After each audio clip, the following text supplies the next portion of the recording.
Cara, por incrível que pareça, uma das coisas que mais me pedem aqui no canal, nos comentários, e que eu leio, é pra pedir montar a configuração de PC Gamer aqui do Brasil. Vocês têm muito medo de importar, né? Tá, mas agora falando sério, uma das coisas que mais me pedem aqui no canal é realmente pra montar a configuração 100% aqui no Brasil. Ou seja, com todos os componentes comprados aqui no Brasil. Isso é uma parada que eu vejo bastante, que vocês têm medo de importar, e eu entendo completamente. Eu sei que muita gente não tem experiência em importação e tem medo de importar, e eu compreendo. E é por isso que eu montei esse vídeo, porque hoje a gente vai montar a configuração mais barata aqui do Brasil, pra você conseguir rodar praticamente todos os jogos com tranquilidade. Novamente, fica a minha recomendação sempre de você importar, porque vai sair mais barato. Mas, novamente, se você tiver medo, vai pra essa configuração. Bom, mas então, sem mais enrolação, bora pro vídeo. Então bora lá começar. Vamos falar aqui dos equipamentos que a gente vai usar. E só vou pedir uma coisa, comentem aí qual jogo vocês mais estão jogando atualmente, porque querendo ou não, eu uso isso de base aqui pros vídeos, tá? Porque querendo ou não, eu vejo quais jogos vocês mais estão jogando e eu monto uma configuração ideal pra isso. Então comentem aí qual jogo você mais tá jogando, porque, como eu disse, ajuda muito. Mas sem enrolação, bora logo pros componentes. Então vamos começar aí, obviamente, pela placa-mãe. Eu vou começar por ela, porque querendo ou não, vai ser um easter egg direto pro processador, porque, né, existem placa-mãe pra AMD e pra Intel. Existem dois modelos que eu vou recomendar desse vídeo, vai variar um pouco aí da sua escolha, mas são dois modelos que eu recomendo bastante. O primeiro vai ser um modelo mais barato, que no caso é uma A320M, que pra você aí que tem um mínimo conhecimento em hardware, você já sabe que a gente tá falando aqui de AMD. Até porque, querendo ou não, quando a gente fala em custo-benefício, a AMD é a melhor de todas. Obviamente eu tô descartando os Xeons, mas enfim. Ela é a placa-mãe mais barata que a gente vai conseguir, mas também ao mesmo tempo ela é a placa-mãe mais simples que a gente vai conseguir. Ela já possui 2 pentes de memória RAM, e o modelo mais barato que eu encontrei foi da Asus. Essa placa-mãe, como eu disse, é a mais barata, ela já permite a gente colocar um SSD NVMe. Ela já vai aguentar o processador que a gente vai colocar, obviamente. Mas, como eu disse, o único ponto negativo é que ela é muito simples. Então, querendo ou não, ela acaba sendo um pouco mais chata pra gente fazer futuros upgrades. Então, como eu disse, ela só é compatível com 2 pentes de memória RAM e, principalmente, o ponto negativo dela é que ela não permite a gente fazer overclock. Ou seja, quer rodar o processador acima do limite de fábrica. E é por isso que também junto eu vou recomendar uma B450M ou uma B350M. Elas são duas placas-mães muito semelhantes mesmo. Inclusive, eu uso uma B350M no meu processador. Cara, ela é incrível. Essas placas-mães são muito baratas, eu recomendei as duas porque elas são bem semelhantes em preço. Então, às vezes, você pode encontrar uma mais barata ou outra mais barata, mas no final das contas, elas são praticamente a mesma placa-mãe. Tá, mas por que eu recomendo tanto ela? Pelo custo-benefício, cara, porque você já consegue fazer futuros upgrades. Por incrível que pareça, isso é algo muito valioso. Eu comecei com o Ryzen 3 2200G e a partir de agora eu tenho o Ryzen 5 2600 com uma 1060. Então, ter essa possibilidade de fazer upgrades é algo muito valioso. É aquela questão, você começa com um PC simples e pode terminar com um PC da NASA. Mas vamos falar aí de preço. A A320M você encontra lá na faixa de 300 até 450 reais. Já essas outras duas placas-mãe, se a gente pegar os modelos mais simples, que normalmente são da Gigabyte ou da Asus, e obviamente tô falando das linhas mais simples, não tô falando de Asus ROG, nem Asus TUF, e nem da Gigabyte Aorus, tá? Estou falando de modelos simples, até porque o foco é economizar. Você encontra ele custando aí na faixa de 350 até 500, 600 reais. E é por isso que eu acabo recomendando essas placas-mães, porque elas variam muito de preço. Por exemplo, mês passado eu encontrei uma dessas por tipo 400 reais. É o preço que você pagaria numa A320M. Então, às vezes, compensa mais você ir pra essas. Porque, como eu disse, a possibilidade de você fazer upgrades é muito maior. Só um breve detalhe, eu também encontrei no AliExpress por 350 reais uma placa-mãe da MSI. Eu também vou deixar aqui na descrição. Novamente, tudo que eu tô recomendando nesse vídeo, eu também vou disponibilizar pra quem quiser importar, que vai sair muito mais barato. Mas, novamente, o foco é pra quem quer comprar aqui no Brasil. Mas agora, vamos pro nosso processador. E como eu disse, a nossa plataforma que a gente vai usar é a AMD. E o modelo que a gente vai usar é o queridíssimo Ryzen 5 4600G. Pra quem quer montar PC gamer custo-benefício, como eu disse, a AMD é a melhor opção. Até porque a linha G, quando tem esse G no final, significa que ele já vem com a placa de vídeo integrada. A gente vai explicar um pouquinho melhor isso mais pra frente. Mas, no geral, esse processador é incrível. Ele é sensacional e já vai te atender super bem. Eu vou falar por experiência própria, eu comecei com o Ryzen 3 2200G, que, como eu disse, tem uma placa de vídeo integrada. E era uma placa de vídeo bem mais simples. E mesmo assim, ele já tancava grande parte do jogo. E aqui a gente tá falando de processador de mais núcleos e mais threads. Afinal, ele tem 6 núcleos e 12 threads e um clock máximo de 4.2 GHz. E como eu disse, vamos explicar um pouquinho melhor essa parte da placa de vídeo. Será que realmente presta isso? Só pra você aí que não entende, a gente tá falando aqui de uma APU, ou seja, a placa de vídeo já está integrada ao processador. Não significa que o PC não tem placa de vídeo, ele tem, só que a gente chama de placa de vídeo integrada. E muita gente acaba desmerecendo, só que, cara, principalmente da AMD, cara. Inclusive por isso que ela é tão destacada em questão de custo-benefício, porque essa linha G acaba salvando muita gente. E só pra vocês terem uma ideia, a gente tá falando aqui da Vega 7. Vega é o nome da placa placa de vídeo integrada e 7 é a quantidade de núcleos que ela tem. E essa Vega 7 tem em torno aí de 1900 MHz, o que para um breve efeito comparativo, uma 1050 Ti tem em torno aí de 1300 a 1500 MHz. Ou seja, essa placa de vídeo integrada tem mais ou menos 400 MHz de velocidade, 400 MHz a mais de velocidade. E até usando um outro efeito comparativo, a própria 1650 tem 1485 MHz. Então aqui a gente tem uma placa de vídeo integrada que tem uma velocidade de frequência gráfica maior do que a média do mercado, até maior do que algumas placas de vídeo no mercado, na verdade. Perdão, falei errado. E o único problema aqui da placa de vídeo integrada é os famosos stuttering, que basicamente são travamentos durante os jogos. Afinal, a gente tá usando o processador para processar e gerar o vídeo, então a gente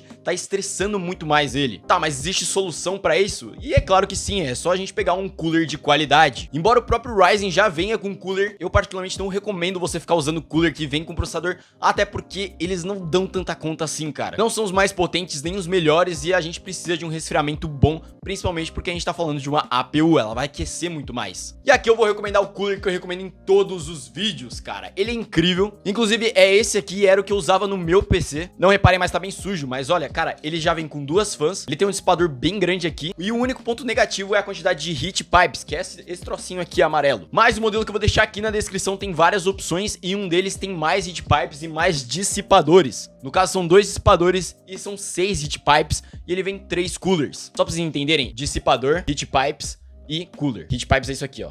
Essa parte aqui. E no final das contas a gente acaba tendo um cooler muito bom pra resfriamento. Detalhe é que eu usava isso aqui no Ryzen 5 2600, que também esquenta bastante. E, sinceramente, é nota 10 esse cooler. Ele nunca me deu problema. Inclusive, em comparação com outros do mercado, ele é mais fácil de instalar, tá? Eu comprei um cooler pro meu editor, cara. Era um lixo pra instalar em AMD. Lixo mesmo, é muito ruim. Esse aqui é bem facinho. Já a memória RAM, cara, aqui eu vou fazer uma breve recomendação. Eu sei que você não quer importar, mas memória RAM e armazenamento, eu recomendo muito você importar, porque você vai ver como aqui no Brasil essa porcaria é cara mesmo, muito ridículo o preço. Agora a gente vai passar pra memória RAM e aqui não dá pra usar 8 GB nem ferrando. Normalmente eu nem recomendo 8 GB porque hoje em dia é muito pouco em comparação com os jogos. Você não vai conseguir desfrutar de uma boa experiência com 8 GB de RAM. Então você vai ter que fechar a aba e tudo mais. E principalmente a gente tá falando aqui de um processador que vem com uma placa de vídeo integrada. É praticamente impossível você usar 8 GB porque vai travar muito. E aqui eu tô falando de uma placa de vídeo integrada, ou seja, ela não tem uma memória própria. E ela vai usar parte da memória RAM com essa memória. Então você não vai ter 8 GB pra usufruir. Vai ter bem menos. E é por isso que aqui não dá pra usar 8 GB nem ferrando. E os modelos mais baratos que eu encontrei aqui no Brasil foi a HyperX Fury. Ela que tem a melhor qualidade, também a melhor velocidade e também o melhor preço. Nesse caso a gente vai usar um modelo de 8 GB com 2666 MHz, que custa aí seus R$200. E para um breve efeito comparativo, cara, hoje em dia com R$300 você importa 2 pentes de 8 GB.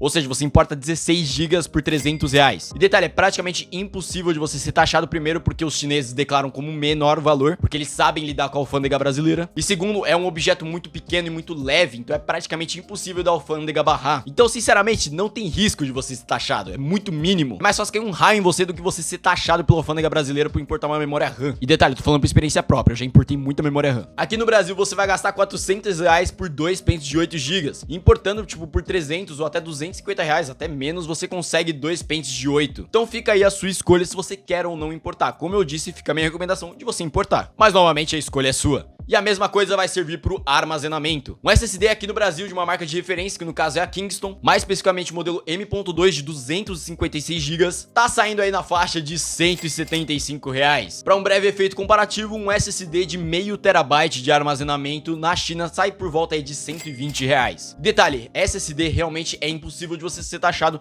porque tá dentro dos valores da alfândega. Para quem não sabe, de acordo com a nossa lei, você pode importar produtos até $50 isentos de taxas. Então dentro da lei você não pode ser taxado. E você não vai porque é um produto extremamente pequeno e imperceptível pela alfândega. Então raramente eles pegam um produto desse, e mesmo que eles pegarem, eles não podem taxar porque tá dentro do valor. Mas novamente, fica a sua escolha. Ele tem uma velocidade de leitura de 2.1 GB e de gravação em torno aí de 1.7 GB por segundo. É um SSD bem rápido, e também eu vou recomendar um HD, até porque 256 GB é muito pouco, ainda mais se você quer jogar. E um HD de meio terabyte tá saindo aí por volta de R$160 aqui no Brasil. Eu encontrei o modelo da Western Digital, que foi o modelo mais barato que tinha mais armazenamento. Já de fonte vai ser a mesma que eu cheguei a recomendar no vídeo passado, que é uma P450B da Gigabyte. Essa fonte, sinceramente, é incrível. Eu uso ela no meu PC, inclusive. E como eu disse, nunca me deu problema. Já teve queda de eletricidade aqui na rua. Inclusive, constantemente o transformador explode. Sério, a gente ouve uma explosão do transformador. Sai luz, sai raio, caralho, A4. E a fonte nunca me deu problema. Muito pelo contrário. Ela é incrível e nunca me deu dor de cabeça. Ela é uma fonte de 450 watts, fica a minha recomendação de você ir para uma de 500, mas novamente o foco aqui é economizar. E sim, dá para você fazer upgrades com uma fonte de 450 watts, até porque, como eu disse, eu comecei com Ryzen 3 2200G e hoje eu tenho Ryzen 5 2600 com uma 1060 e a fonte dá conta tranquilamente. Então sim, dá para você fazer upgrades.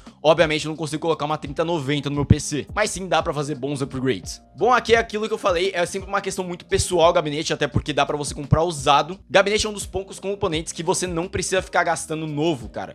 Você pode comprar usado porque, cara, tem muito o que desgastar dele. Só se realmente tiver enferrujado ou algo do gênero, mas aí dá pra você ver. De resto, não tem tipo, mano, o gabinete vai dar problema, cara. Não tem como, tá ligado? Novamente, só se tiver com problema no cabo ou se realmente ele tiver enferrujado ou algo do gênero. De resto, cara, praticamente não dá pra dar problema. Mas mesmo assim, eu recomendo muito um chamado Muster Frost, que era o que eu tinha. Inclusive, eu vou pegar ele aqui pra vocês verem. Ele é todo preto, mas eu pintei ele de branco, ó. Ele ficou bonitão. E ele tem 3 fãs aqui na frente, como vocês podem ver, e ele é feito de vidro temperado. Já um outro que o roteirista achou e, sinceramente, eu fiquei surpreso com ele, principalmente por conta do preço, é um chamado Maroc, Mancer Maroc, se não me engano. Eu não sei se estou falando certo, mas enfim, ele é um gabinete sensacional. O bom dele é o preço, você encontra ele na faixa de R$250 e é um gabinete incrível. Ele é feito em vidro temperado e também tem 3 fãs na frente. Talvez pra muita gente pode parecer caro, mas cara, sinceramente, gabinete em si não é algo barato. E principalmente vir com 3 fãs de vidro temperado, sinceramente, por R$250 tá incrível. Tá, mas enfim, falamos quais jogos esse PC consegue rodar. Começando aí por Fortnite em 1080p com os gráficos no mínimo, ele fica em torno aí dos seus 90 a 100 FPS, tendo uns picos aí em torno de 140. CSGO também em Full HD com tudo no baixo, ele fica em cerca aí de 100 FPS, batendo uma máxima aí de 130. Já Valorant também com tudo no baixo em Full HD, ele fica aí em torno dos seus 140 a 160 FPS. Já o Warzone, né, que é bem pesado o Warzone, no Full HD com tudo no baixo, ele fica aí na casa dos 50 a 60 FPS. Novamente, eu não recomendo você jogar o Warzone, até porque é um game extremamente pesado. E, cara, ele não vai rodar muito bem, vai ter stuttering. Então, cara, não é o jogo que eu mais recomendo você jogar com essa configuração. Se você quiser, aqui no canal eu já fiz várias recomendações com o Xeon, mas é aquilo, você tem que importar. Então fica a sua escolha. E, rapaziada, eu espero que eu tenha ajudado, porque eu sei que tem muita gente aí que tem medo de importar. Novamente, comenta aí quais jogos vocês querem que eu teste, porque eu vou trazer aqui nos vídeos. E eu vou trazer recomendações baseadas nesses jogos. E, novamente, a intenção foi ajudar, porque eu sei que tem muita gente que tem medo de importar. E eu acho que é isso. Se você gostou desse vídeo, não esqueça de deixar o seu like, se inscrever no canal e ativar o sininho das notificações pra não perder os próximos conteúdos. Eu acho que é isso. Eu fico por aqui. Valeu e falou!